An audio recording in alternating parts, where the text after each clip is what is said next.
morning. Good morning.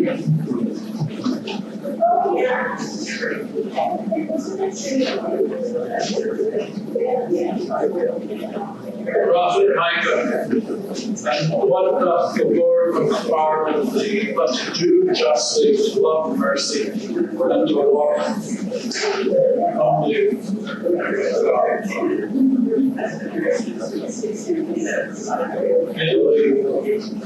Here, peace and justice to me, to justice. Indeed, many songs on the sermons are the proclaiming Jesus declaration.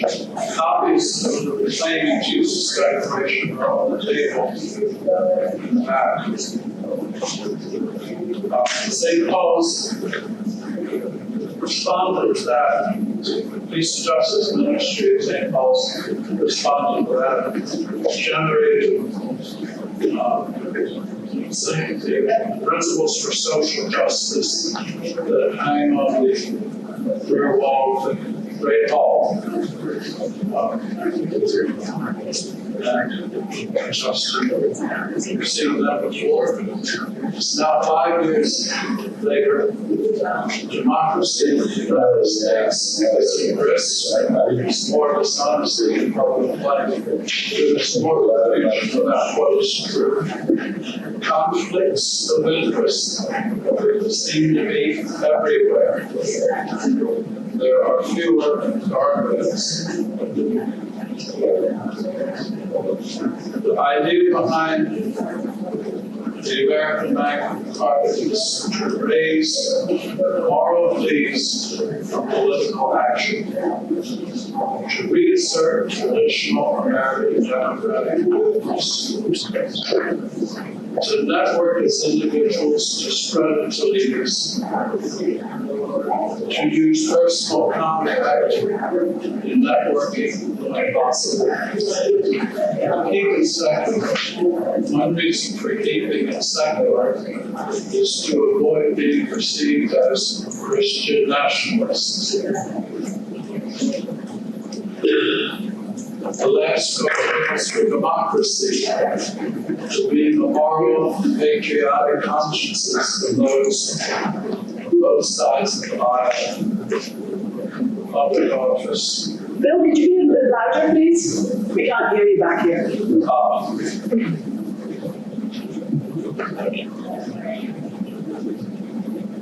Pictures. Anybody recognize the picture? It's Lincoln. Where is he? He's somewhere near the northwest corner of Washington National Cathedral.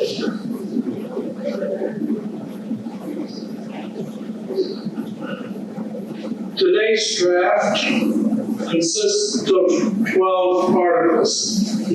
Some of the articles are followed by comments for the benefit of this forum that are not part of the article.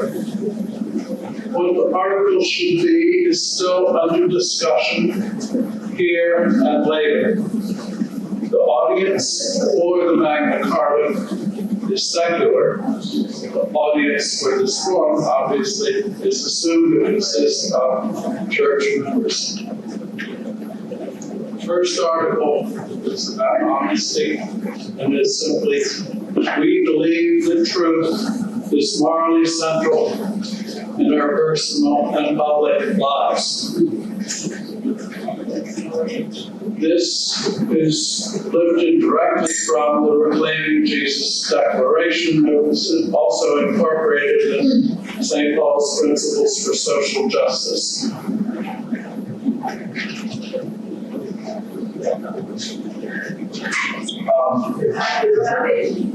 There is the 9th commandment of the 10 Commandments. Well, there's always the question of which number. When you call the 10 Commandments, there's always the question of which number. Never mind. There's an elaboration about this in the Proclaiming Jesus Declaration. We reject the practice and pattern of lying that is invading our political and civil life. Politicians, like the rest of us, are human, fallible, sinful, and mortal. But when public lying becomes so persistent that it deliberately tries to change facts for ideological, political, or personal gain, the public accountability to truth is undermined. We should call out blatant public lies. Article 2, we believe that nobody, not even those of the very highest status, is above the law. Any notion of sovereign immunity provided in law for those in positions of public trust applies to what they do with honor in the course of their duties, but not to any criminal conduct in which they may engage. This is the assertion being made by this article. It does not necessarily conform to what is currently regarded as law. There are quotes to justify it. Leviticus, ye shall have one manner of law as well for the stranger as for one of your own country. I am using the King James Version for most of these when I quote scripture. If any man desire to be first, the same shall be last of all and servant of all. That's from Mark, and maybe I'll skip past James. Article 3, we call for all of those holding public positions, most especially those in executive, legislative, or judicial roles, to be required to desist from all conflicts of interests and all appearance of such, and to desist under penalty of perjury from false official statements. Placing partisan allegiance above duty is a conflict of interests. And of course, the quote, both from Matthew and Luke, no servant can serve two masters, for either he will hate the one and love the other, or else he will hold to the one and despise the other.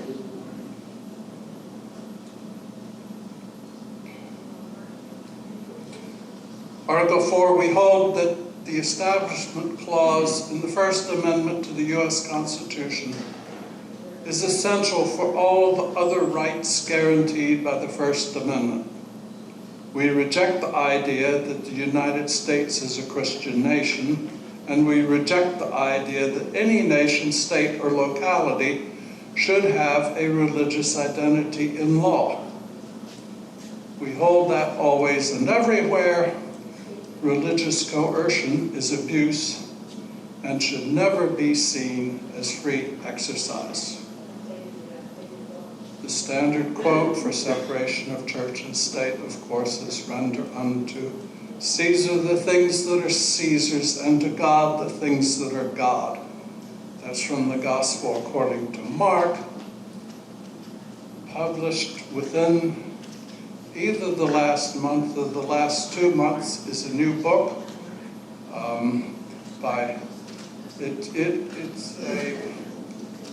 it's basically a report from the Theology Committee of the House of Bishops of the Episcopal Church. There are 3 named authors who are all bishops, including Presiding Bishop Michael Curry, former Presiding Bishop Michael Curry. Article 5. We hold that individual medical privacy is among the most important of the unenumerated rights under the U.S. Constitution. We hold that historical rights in English law and U.S. law from the time of the statutory English Magna Carta of 1297 that remain applicable today are also unenumerated rights. Idea of medical privacy traces back to Hippocrates. Franklin Roosevelt's third inaugural, there is this quote, "The democratic aspiration is no mere recent phase in human history. It is human history. It permeated the ancient life of early peoples. It blazed anew in the Middle Ages.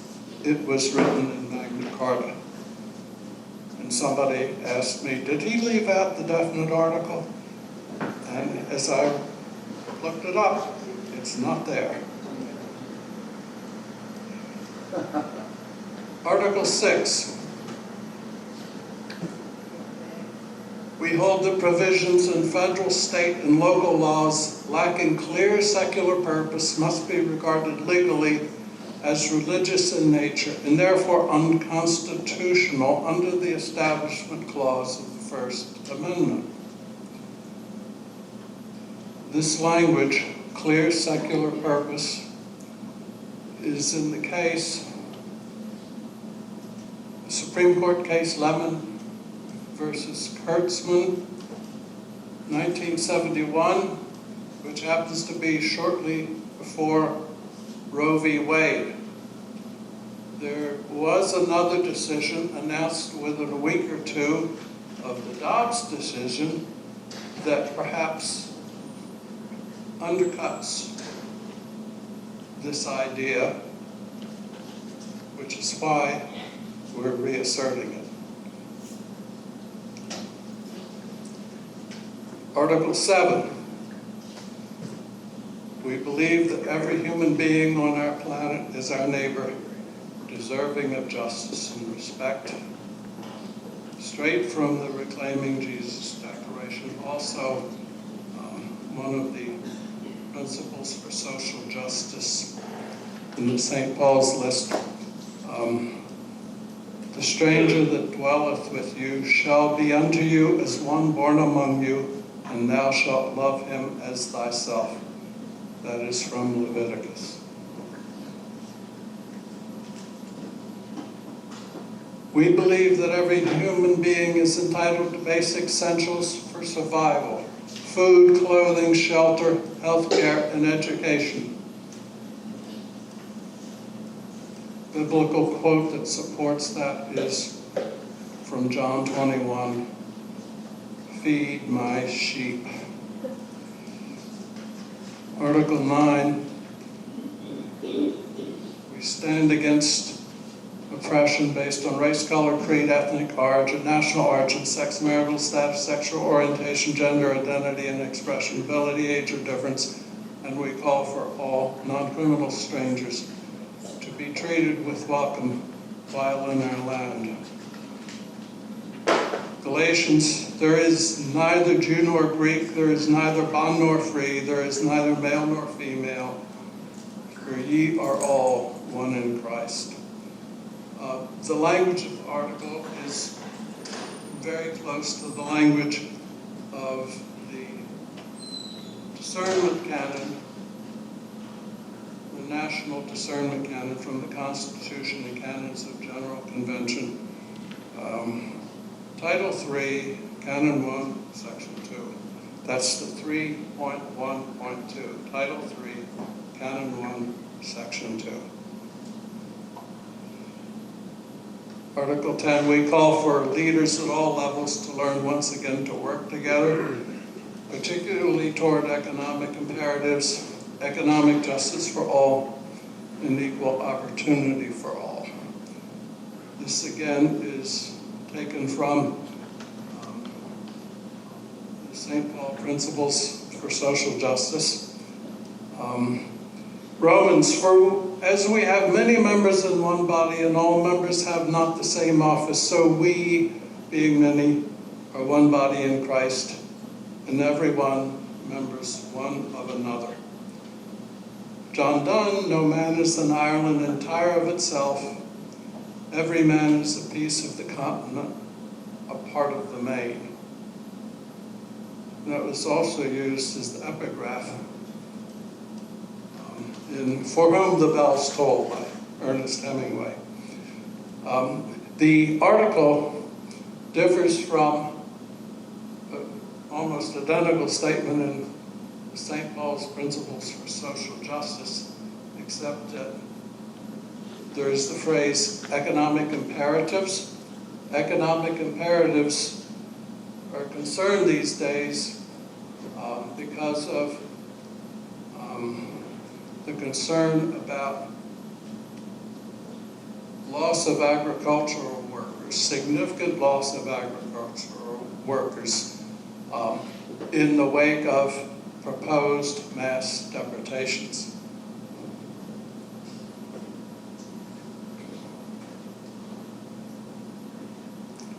Article 11, we hold that judicial interpretation of the law may not extend so far as to be tantamount to the writing a new law. We believe that Congress should provide for accountability of the U.S. federal judiciary. I did not find a scriptural quote that I thought pertained to this. Under the Constitution, Article 1 is about the legislative part of government. Article 2 is about the executive part of government. Article 3 is the judiciary, and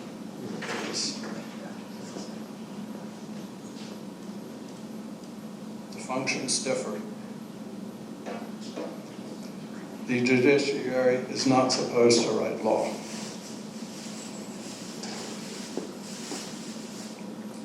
Article 20, I'm sorry, that's Article 12, slide 20. We call for reason in interpretation of the law, including the U.S. Constitution. Before I continue with this, let me just say that there is question with decisions in the last so many years about some of the reasoning that has gone into judicial decisions. Where the meaning of the text is plain and applicable to the context at hand, that meaning should govern. Beyond that, an interpretive construction of the text, including the widely discernible history of legislative intent, to which all can agree by force of reason, should govern. Consistent with the above, judicial precedent should be honored. This is taken, not literally, somewhat by analogy, from Richard Hooker, the theologian of the Elizabethan religious settlement, who lived during the last part of the 16th century, who was said to be Queen Elizabeth's favorite theologian. Who knows? Anyway, there's a massive work by Richard Hooker that was said in the past to have been part of the required curriculum at Oxford and Cambridge. I don't think it is anymore. I'm pretty sure it's not. It's a hard read. The quote that is relevant for Anglicans today is the middle paragraph on the screen. What scripture doth plainly deliver, to that first place both of credit and obedience is due. The next whereunto is whatsoever any man can necessarily conclude by force of reason. After these, the voice of the church succeeds. That which the church by her ecclesiastical authority shall probably think and define to be true or good, must, in congruity of reason, overrule all other inferior judgments whatsoever. Notice that the phrase incongruity of reason means that the tradition of the church was held by Hooker to be subordinate to the imperative of reason. And in Hooker's tome, it's a massive tome, The Laws of Ecclesiastical Polity.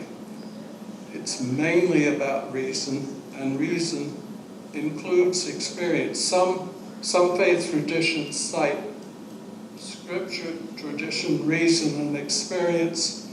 We don't, because Hooker had reason to comprehend experience. It's time now for questions and comments.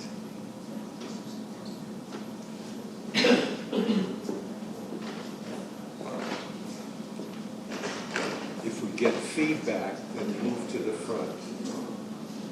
Well, thank you, Bill, for this excellent, pulling this together. I really commend you for all your efforts and thoughtfulness.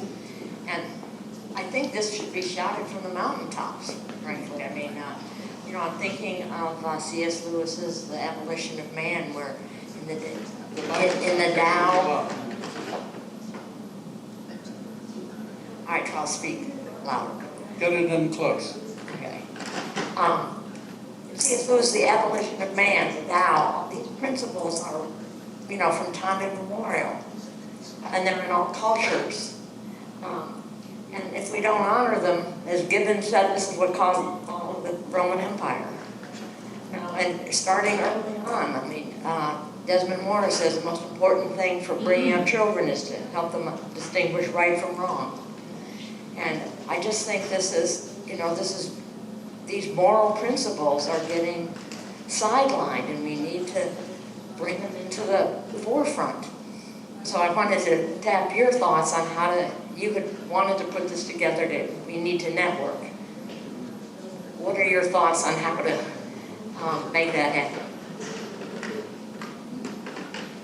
I don't know, but I want to hear from you now. I've talked for half an hour. I want to hear from people here.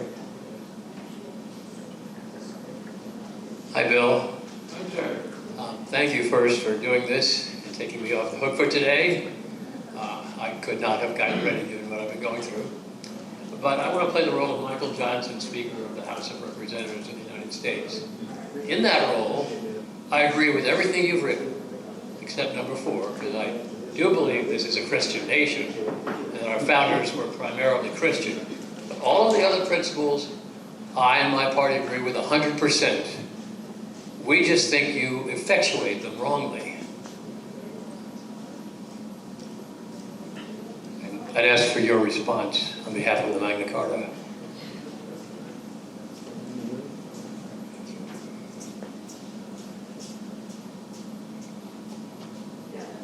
I think it's very clear that the Establishment Clause of the First Amendment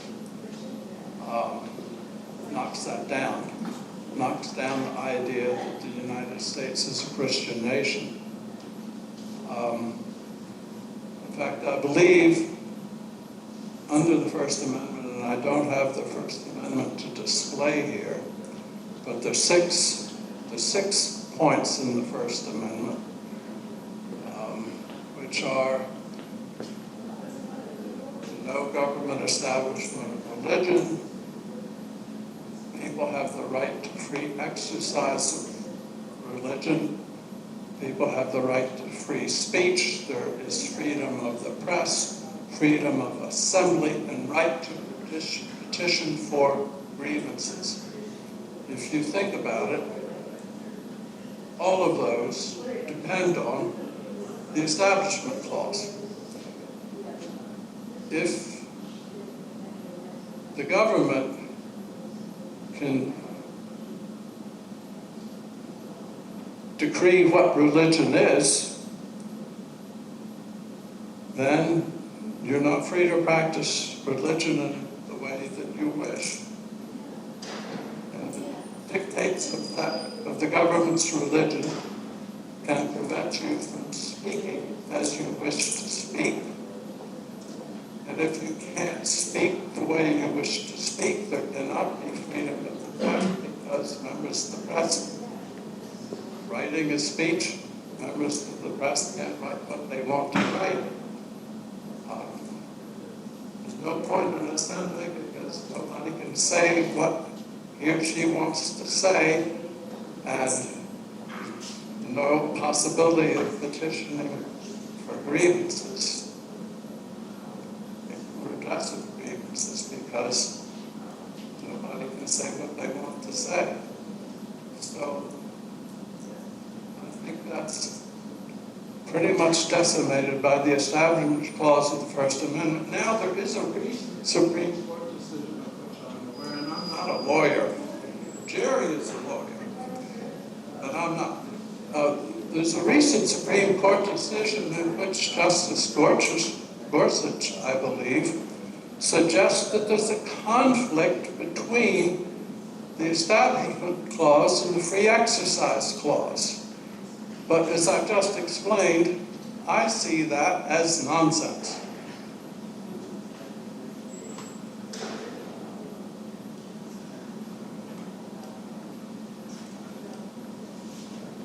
Again, speaking as Michael Johnson. Hold it in close, the mic. Oh, sorry. On number 12, the new Magna Carta would call for reason in the interpretation of law, including the U.S. Constitution. Part A says, where the meaning of the text is plain and applicable to the context at hand, that meaning should govern. Our view is that's exactly what the Supreme Court is now doing and didn't do during the era of the Warren Court and others. Similarly with parts B and C. I believe almost every one of these are principles that we believe in as well as the other side, whatever that is. So isn't the real question how we find a way to take these principles that we mostly agree on and find a way to effectuate them, to make them be part of our body of law? Wouldn't that require discussion between the partisans, which we, of course, have always been willing to do?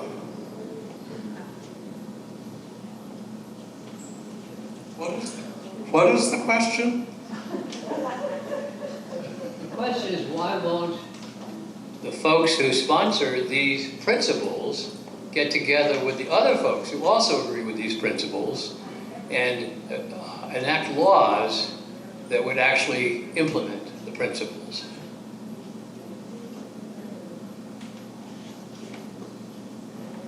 I don't know.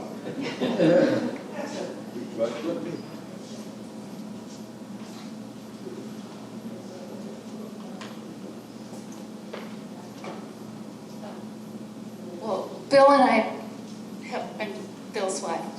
We've talked about this a little bit. When I was in college in the early 70s, there were a lot of sort of radical leftists saying the end justifies the means. It was sort of maybe a reaction to Martin Luther King and saying sort of that violence was justified in the face of, you know, systemic oppression, I guess. And now it sort of seems like a lot of our leaders on the right sort of think that the end justifies the means. And especially in terms of, you know, lying and speaking truth. And so it's sort of, I guess, maybe a debate we have to have again about, you know, reaffirming these sort of moral principles and saying again that no, you know, the ends don't necessarily justify the means. Thank you. I was involved in discussing this forum with Bill, and there was controversy about even having something like this here because of the concern that the church should stay completely out of politics. But if you look at the Reclaiming Jesus Declaration that's among the handouts, when I really studied it, it's illuminating. It is reclaiming Jesus because partisans always want to appropriate to themselves any authority that they can interpret or misinterpret to fortify their own prejudices. And that's the way a lot of people read scripture or books of any kind. They read it in order to reinforce their principles. And there's always a huge tug of war about some of these most basic principles and beliefs. I think it's almost innate in human beings to want to struggle to understand some basic principles of life, what it is, how it should be lived. And having arrived at a particular interpretation, the tendency, which I see in myself just as well, is to want to hold on tight to that interpretation and then defend it, and that blocks any further development of understanding and perception. These kinds of discussions involve a profound disturbance of people's beliefs.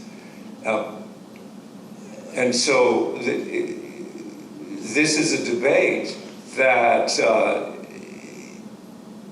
is, the very fact of having the debate is questioned by people who are on the political right, because they've got the answer. That's part of the difficulty we're in. There's been an interpretation, I'd say a radical misinterpretation and a fixity, and that's why this document, Reclaiming Jesus, is such an important document. I really commend it to you to read it carefully. It's because of the Christian principles that the former presiding Bishop Curry and the other church leaders made what they called affirmations, 6 affirmations. Because of our beliefs, we have to speak out against misogyny, oppression of the poor, all the way down the line.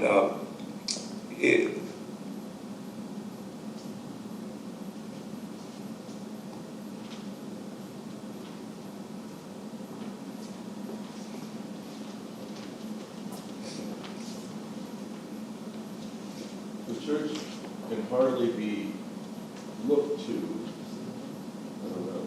I'm sorry, I turned it off. When you do that. Well, because I didn't want to hear from you, probably. Well, you're going to hear from me anyway, so.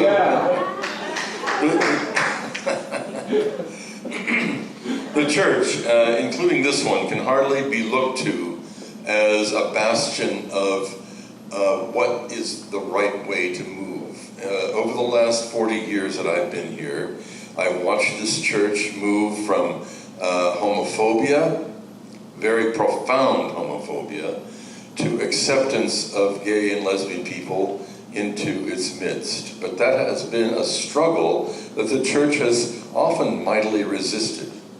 And in that resistance, the church has taken on not Jesus, but some other notion of what the church ought to be. And happily, that has changed. I'm running for a seat on the vestry, and my plank, if you will, is I feel like I am St. Paul as a representative of this church to the gay community. A lot of people in the gay community know I come here to church.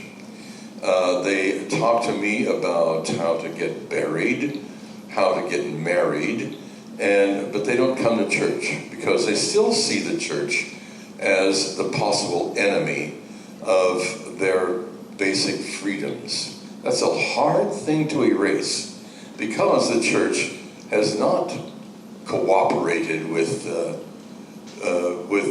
anybody. It has taken on its own terrible role as the end-all and be-all of what is right behavior. Well, that was just the wrong thing to do. And we've now learned that. It's taken a long time to learn that. And it's taken now a long time for them to unlearn it. So I'm just telling you right now that that's where things stand. I don't know that I necessarily have a question for you, except for who else is maybe working in that regard toward toward an acceptance of people, no matter who they are, or what they do in their own homes. Is that too much? Oh, okay. No, we've known each other a long time. Okay, did you leave it on? Yes, I left it on this time deliberately. I'm learning from my mistakes. I'm willing to learn. And I wanted to direct this to Michael Johnson, because I think maybe we have some disagreements over number one, and that the truth is central. So I guess that's where I find a lot of the problems on the right, is that whole alternate reality kind of thing. So we need a test for what's going to tell us what is truth, I guess.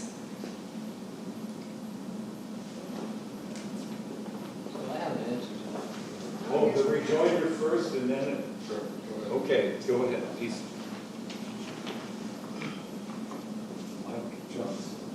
I have a friend who's the head polygrapher for the FBI. And so on behalf of my group, I would suggest that all of your group be subjected to a polygraph exam, and we'll see where it comes out. Going back into my actual life, I took the polygraph by that friend who was the lead polygrapher for the FBI at the time, and I beat it.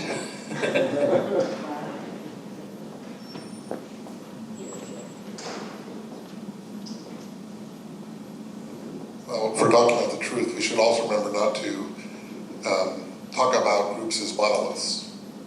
So when we talk about the right or the left, there are many strains within them. So we should recognize that and also look for people who may be politically different from us, but yet are also unhappy with some of the situation today, that we can find common ground. So simply just talking about just left or right is an oversimplification and a distortion of the truth.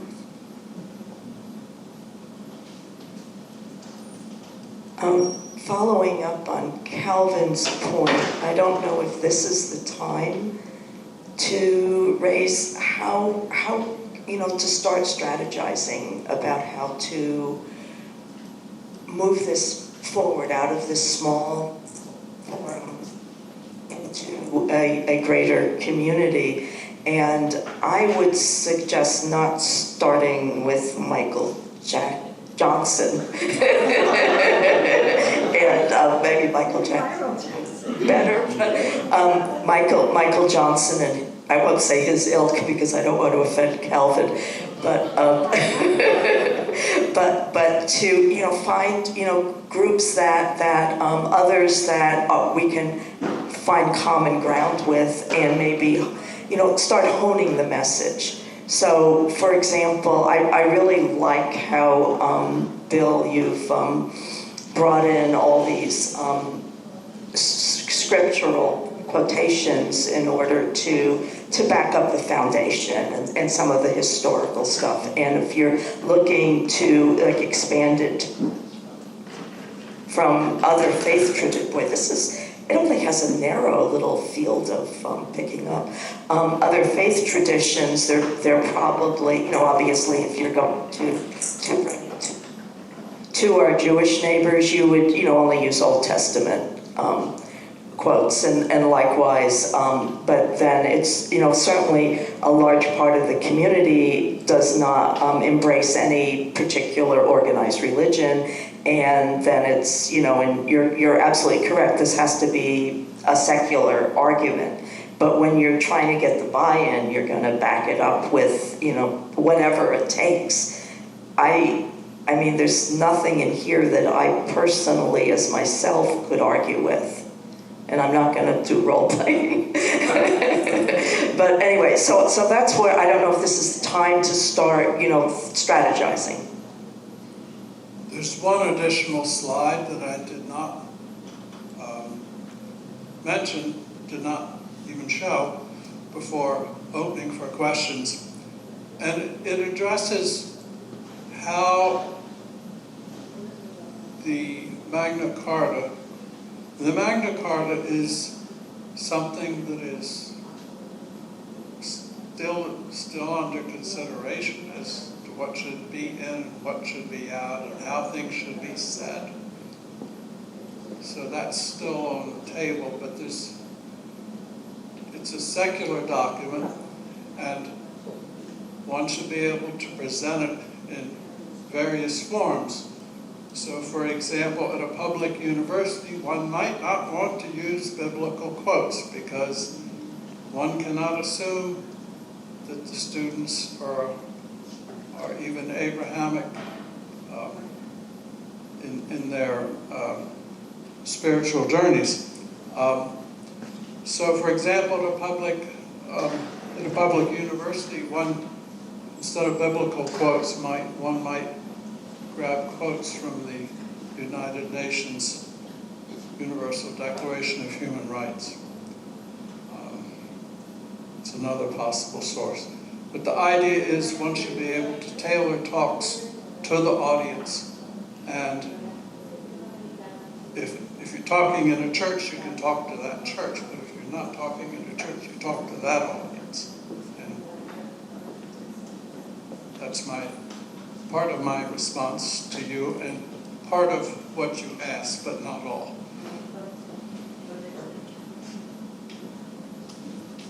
Paul, Barbara. Well, I was remembering what George Santana said about if you don't remember the past, you're condemned to repeat it. And I'm just thinking the whole Constitution was all developed because of the persecution that occurred, like in England, under Bloody Mary, or the Inquisition. It took Queen Elizabeth I to come along and say, let's do the Vita Media, the middle way, which is the Anglican way. And I was reading a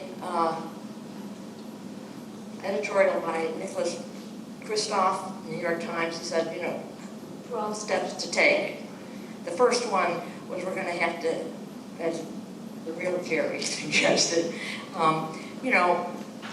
let's make some laws. So go hug a lawyer. And but then, much to my surprise, David Brooks comes out and says there's too much, legal processes. This is seen as a, political warfare, just to, instead of holding people accountable, this is, just inappropriate. So, but I think that I remember hearing Brian McLaren speak here and saying, if you want a movement, you want to change things, you got to have a movement. You got to have somebody in authority. So, like the LGBTQ movement happened because there was a movement, and then you had Anthony Kennedy on the Supreme Court. Civil rights happened because you had Martin Luther King Jr. and you had LBJ in the White House. So we need a movement. Maybe we ought to bring in Susan Jester. I think she's got some history with movements. And then try to find a leader. Thank you.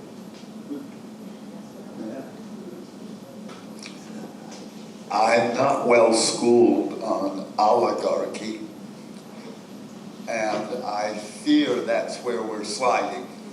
We've always had an undue influence of money and inherited wealth and power and what have you. But it's a great piece of work here and document. My question is, I guess, how relevant are appeals from the bottom and documents of this kind when there is a concentration of wealth that is beyond words? I don't even know what $1 billion is. And there are individuals, supposedly 32 individuals in this country hold more wealth than the 65 or whatever percent it is of the remainder. It has to skew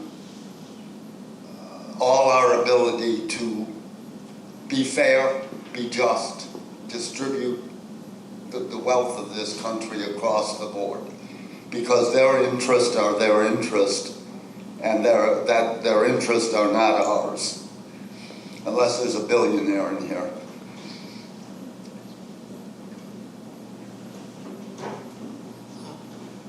I think Gary has actually hit on the key. And I was telling Bill before we came in that while he's rewritten the Magna Carta, I've been rewriting the Constitution. The first article is simple. There shall be no money in politics in the United States of America.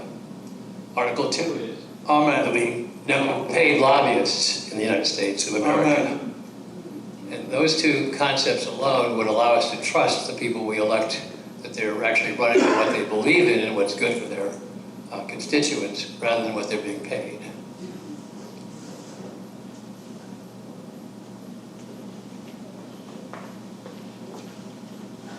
Thanks, Paul. There was a slide when I first came in that had Ken Burns on it. Can you get to that slide that Ken Burns, and I like the quote he had there. I don't remember what it was, but it was Ken Burns. I think he does PBS. Yeah. It's in there somewhere. I don't know if you can find it. My keys Oh, don't was it work working? quite as I want them to work this morning, Okay, thank you.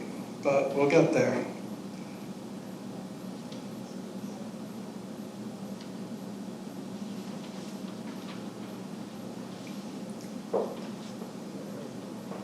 Yeah, right there. The time to save democracy is before it is lost. I like that. It's really profound. He's PBS. He has some good stuff. That's all. No questions. I just wanted to saw that and wanted to make a statement. That's all. Thank you. Thank you.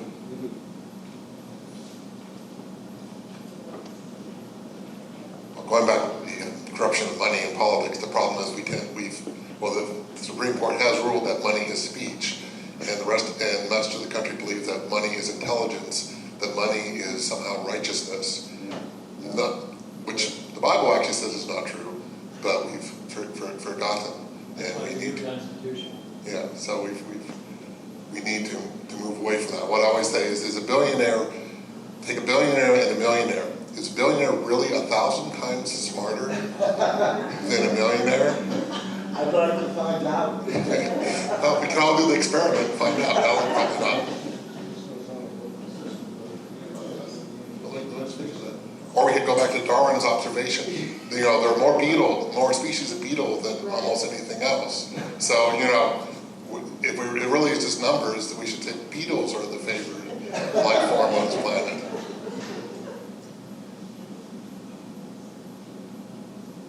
If I may chime in on the subject of money, the distribution of incomes and the distribution of wealth, which is similar but much harder to grasp, much harder to get data on.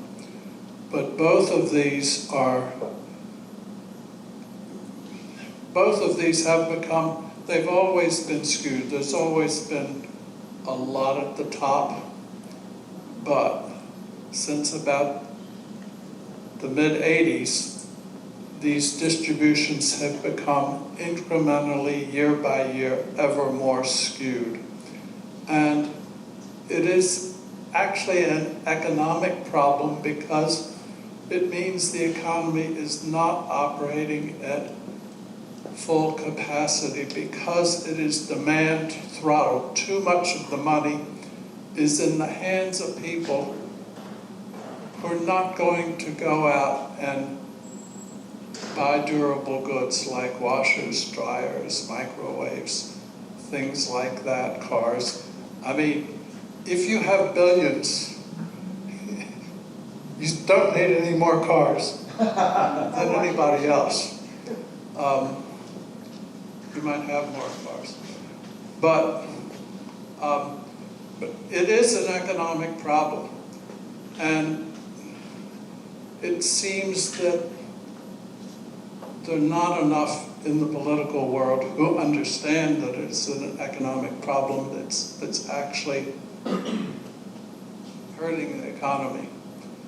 And there's this idea of trickle-down economics that hasn't worked, has never worked. There's sort of the other side of that, which is the idea that if you do something about the distribution of incomes, then the economy can function better because it's no longer demand throttled and everybody can wind up better off. The economy is not a zero-sum game.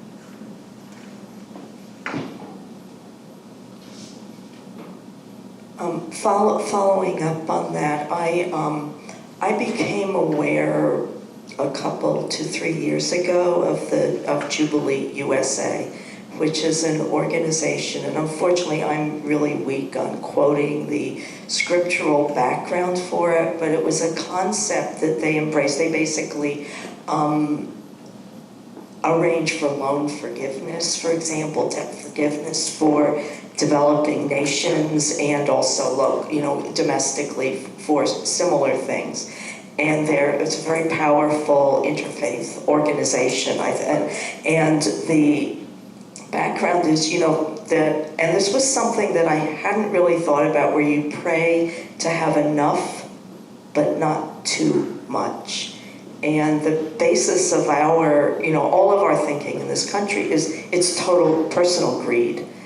And if we could only, and there is, in the Judeo-Christian tradition, there is ample background for that concept.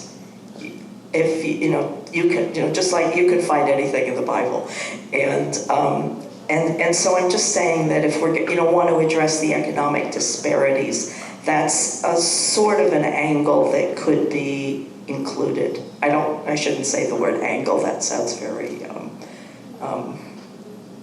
well, I'll say strategic. I think we're at the end of our time. Should we let one more question? But I want to say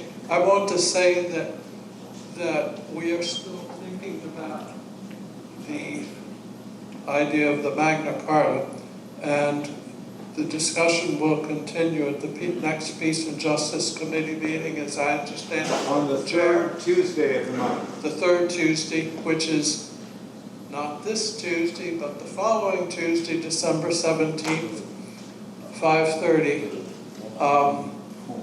If you're interested, send an email to me or to Paul or to Canon Richard Leaf or somebody who on the Peace and Justice Committee, and we can see that you get an invitation to the meeting. It'll probably be a Zoom meeting.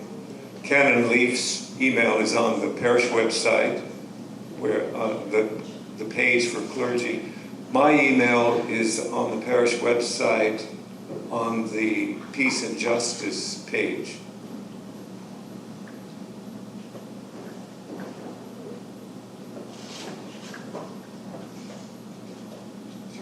One more closing comment. I just remember trying to talk with someone who was of a different persuasion and trying to understand why they voted the way they did. And they said, oh, well, one is capitalism and I'm for capitalism, the other is socialism, which is really, of course, a distortion of the truth. And I remember hearing I was in a discussion about reproductive justice, and believe it or not, one of the German professors said, oh, this idea, the fact that the U.S. is one of the, and their stance on abortion is one of the most regressive in the world, frankly, even more so than Saudi Arabia. And he was saying that, oh, this idea of this religious principle is really just a cover-up for power, wanting power. And that just reminds me of going back to Genesis, and the role of the snake is to distort the truth, appeal to the ego, and offer something sensual. It seems to me that's what's going on.